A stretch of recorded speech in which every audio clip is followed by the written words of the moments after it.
We're live! Hi, everybody. Is that crooked? Feels crooked. Looks crooked. I don't know. I can't ever tell. Hi, everybody. Give just a moment for our signal to boost out. Just half of a moment. And then I'll get started. Be right back.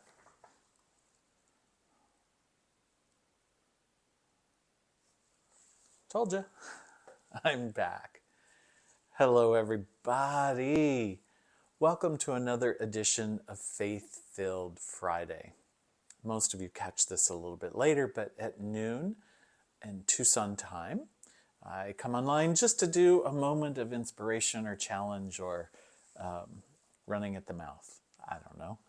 But just a connection to God and Spirit, just a reminder to keep yourself focused in God. I'm grateful you're here with me because I have a dilemma.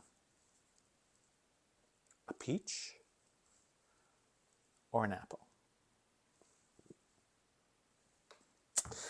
In southern Arizona, the end of July, really, but even into August, it is peach season. There's a wonderful place called Apple Annie's down in Wilcox, a couple hours drive east of here, and they have some fabulous peaches.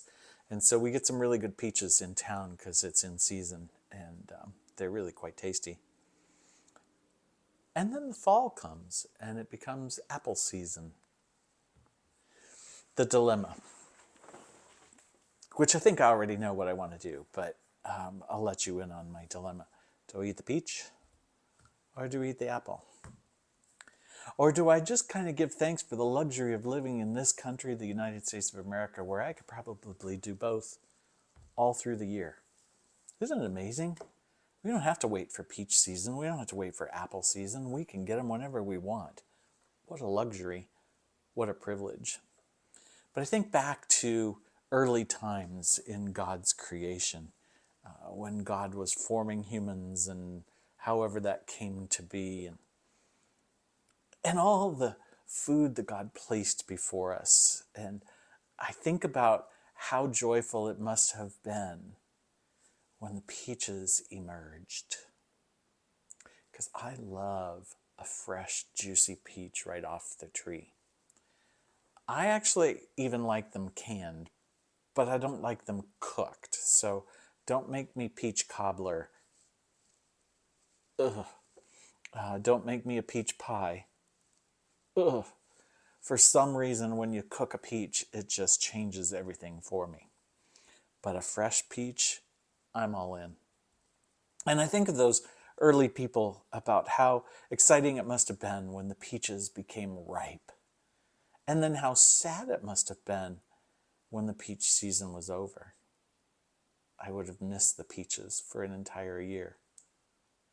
But then it became apple season. And something new bloomed and fruit ripened.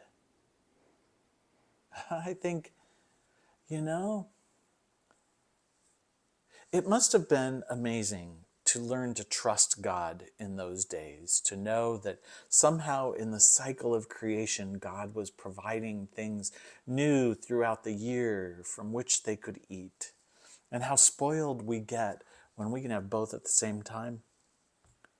And how easily it is to not trust in God because we can get what we want when we want it. So in some ways, I kind of envy those old times, even though I'm really grateful for living now. I would not have wanted to cross this country in a Conestoga wagon. I like my air-conditioned automobile.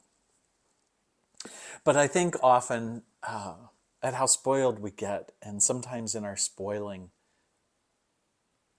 we forget to really depend on God in ways that some of those earlier folks knew they had to. And so in the midst of my dilemma, do I eat the peach or do I eat the apple? I'll probably end up eating them both today.